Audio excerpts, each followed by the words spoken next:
pensar nisso. Nós não temos mais aonde colocar lixo. Essas áreas de aterros, elas já estão completamente na sua capacidade quase que máxima. O aterro também tem um ciclo de vida. E aonde colocar? O que nós vamos fazer com esses lixos? Tá? Então, é importantíssimo que as populações se conscientizem disso, né? Para fazer com que a nossa vida nas cidades, tá? Eu, você e quantas outras pessoas, o nosso trabalho é na cidade. Nós não podemos simplesmente nos darmos ao luxo de pegar a nossa malinha e, vou morar no meio do mato, vou morar no campo. Como é que você vai viver? Não é? E como nós, muitos outros têm o mesmo estilo de vida. Nós temos que morar nos grandes centros, mas temos que morar com qualidade. Não é? E você ajudando, desde lá de baixo, a base da pirâmide, toda essa população, colocando a criança na escola, aí ela irradia esse conhecimento, você ajuda em tudo. Ajuda, inclusive, a diminuir a criminalidade, que é um mal que assola a maioria das cidades. Tudo isso dentro dos conceitos de sustentabilidade e responsabilidade social. Você tem que ser responsável também por onde você está colocando o pezinho, pela cidade que você está andando, que você está vivendo, sua vida e toda nasceu, viveu e vai repousar lá quando você partir dessa. Isso é ser responsável e isso é ser sustentável.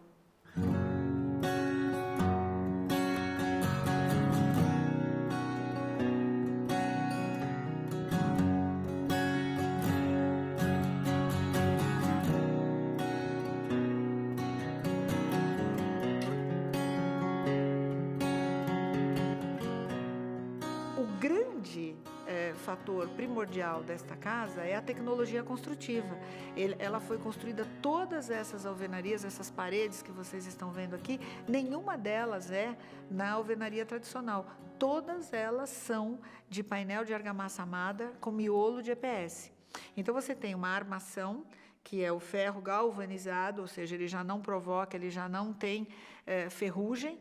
Você projeta argamassa de cimento e areia. O cimento, nós só usamos o CP3, porque existem 3 tipos de cimento, CP1, CP2 e CP3.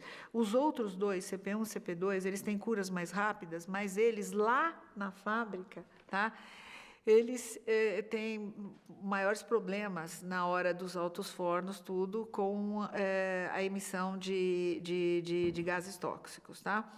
Então, você utiliza o CP3. Quando você usa o CP3, a cura dele é um pouquinho mais lenta, mas ele é fantástico, ele ajuda lá, desde quando nasce o cimento lá na indústria, ele já ajuda com menor emissão de CFC, cuidado com os trabalhadores lá da fábrica, e também ajuda o meu trabalhador, quando ele abre o saco de cimento que ele vai colocar na betoneira, aquela fumacinha, mesmo ele estando com os EPIs, a máscara, tudo, mas ela é menos danosa. A cura é um pouquinho mais lenta, mas não tem problema. É preferível você ter essa cura um pouquinho mais lenta, mesmo porque a construção é muito rápida. Nós fazemos e executamos, através dessa tecnologia, 100 metros quadrados acabados em 30 dias. Então, pontos de sustentabilidade de um canteiro de obras. Você está fazendo obra, seus vizinhos não. Então, nós quando fizemos obra aqui, quase que não tem barulho, só tem o barulho do compressor, né, o dia todo, porque fica projetando as argamassas. Não tem produção de resíduo, porque todo o material é controlado. Então, você não tem sobras e sobras de cimento, nada, areia, tudo é utilizado. O isopor, ele é um dos materiais mais reutilizados, ele pode ser 100% reutilizado e reciclado. Então, tudo se usa dentro da obra. E o que eventualmente sobra, nós utilizamos em outras obras ou doamos. Aqui nós doamos muito para as escolas, aqui da lateral, que as crianças fazem trabalhos, né, com o pirógrafo, faziam quadros e tal. Então, isso é você ser sustentável e continuar sendo sustentável durante todos esses 10 anos.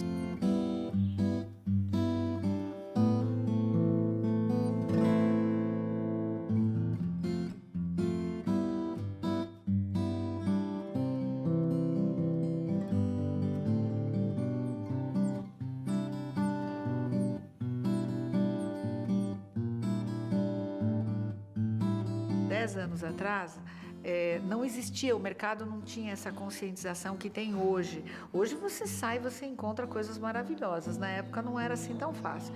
Então eu e o proprietário, e ele já tinha feito uma pesquisa prévia. Ele foi numa cidade próxima aqui, que eles fazem o reuso de materiais que já, durante uma parte da vida desse material, por exemplo, assoalho, serviu como assoalho para fazendas, casas de fazenda e tal.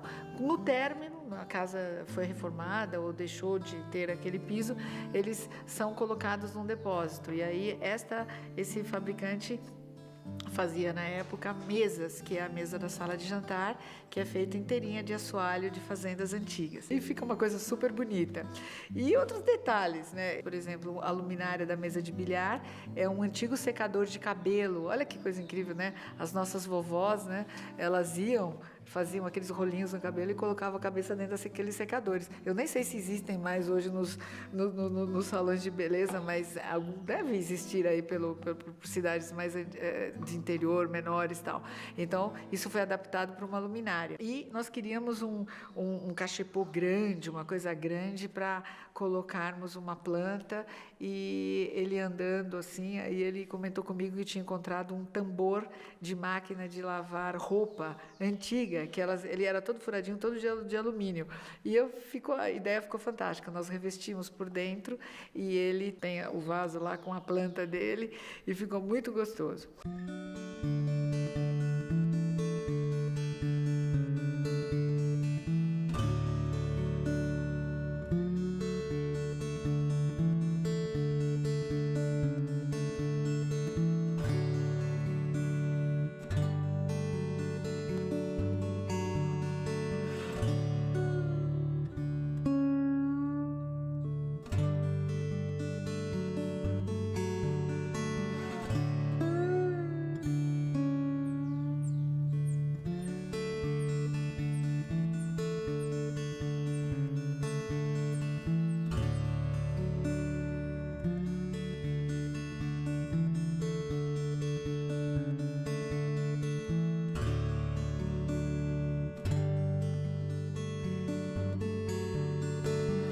O correto seria que a localização dessa piscina ficasse aqui, do meu lado esquerdo.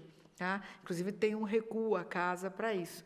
Mas, observando e vendo as noites maravilhosas que tinham aqui, nós fizemos uma reunião e falamos assim, que tal nós colocarmos a piscina desse lado, porque o pôr do sol, inclusive, é desse lado, a lua, quando é cheia, ela fica maravilhosa aqui desse lado, tudo acontece aqui, né?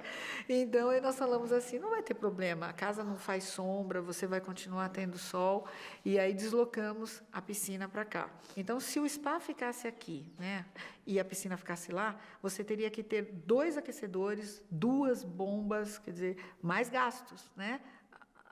Monetários e depois de manutenção e de energia, de consumo de energia. Então, nós acoplamos, né, a piscina com o spa, né, e tem um vidro que é a mesma água.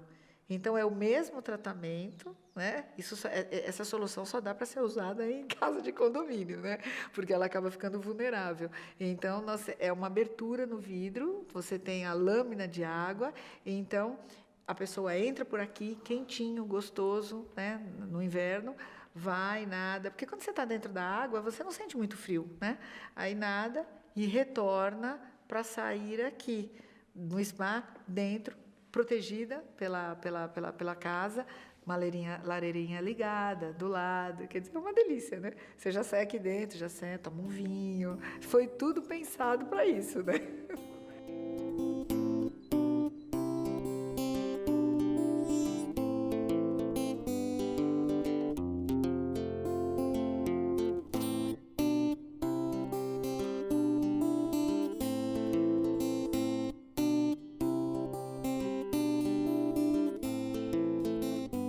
Colocamos uma lareira ao lado da piscina, no ambiente externo, para que as pessoas convivam com essa natureza nas noites. Então, que delícia ficar lá fora com esse céu maravilhoso, tomando um vinho, batendo papo, jogando conversa fora, uma delícia, né? E a parte interna, né? De dentro também a lareira, então é uma lareira dupla. Ele gostava muito na época desse acabamento, que é o acabamento de canjiquinha. Então, hoje existe esse acabamento telado, que facilita muito o trabalho de todos nós da construção. Você compra ele em telas de 30 por 30 e vai colocando.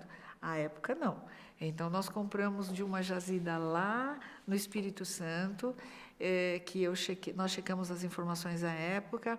Ela era uma jazida de início de extração, então não foi nada degradante.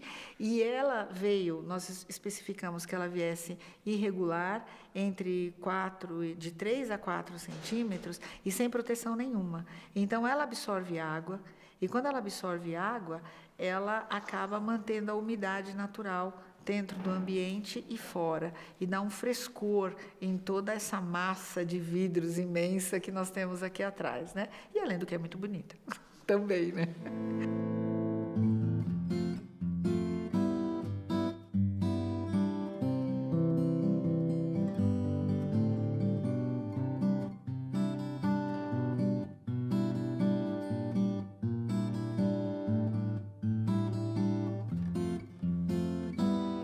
Quando essa casa foi construída, não tinha telhado, várias vezes eu passava na rua e aí as pessoas perguntavam assim, mas não vai por telhado? Acabou sem telhado? Então causou um espanto.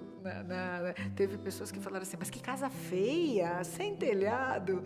E aí, aos poucos, né, começou a muitas outras casas surgiram no mesmo condomínio, já com essa visão mais contemporânea de arquitetura, sem telhado. E algumas casas, as pessoas vieram aqui medir o espaçamento que nós deixamos, né, dos risquinhos, né, das bunhas na fachada, e o proprietário até brincava, olha que eu vou cobrar direitos autorais. Então, acabou que fez história mesmo aqui dentro da região do condomínio. Nós temos muitas outras casas aqui na região, executadas com a mesma tecnologia, mas essa tem um encanto todo especial.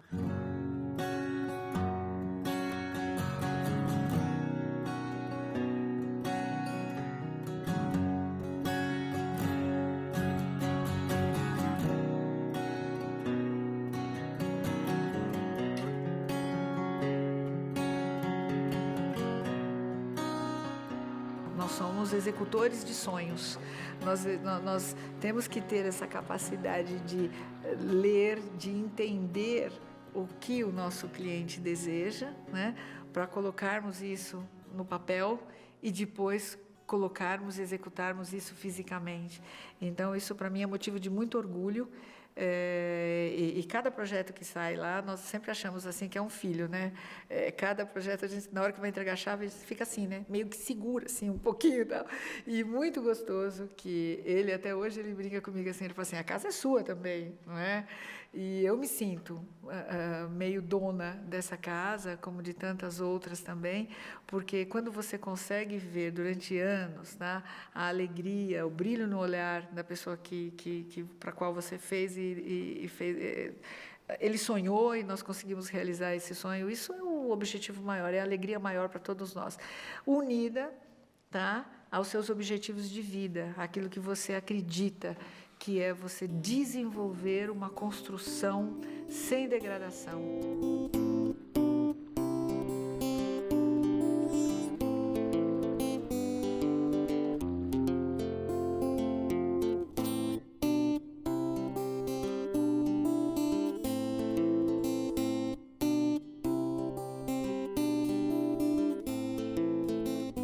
À época não tinha certificação, nós fizemos isso por consciência, nós fizemos isso porque acreditávamos, como acreditamos até hoje, né? Então isso para nós, eu acho, como profissionais, é a alegria maior, né? E eu espero, e ela vai ficar aqui por muitos e muitos anos, se não com o nosso proprietário, mas com qualquer pessoa que vier conviver e tiver o privilégio de estar vivendo nessa casa, com certeza vai se sentir muito bem aqui.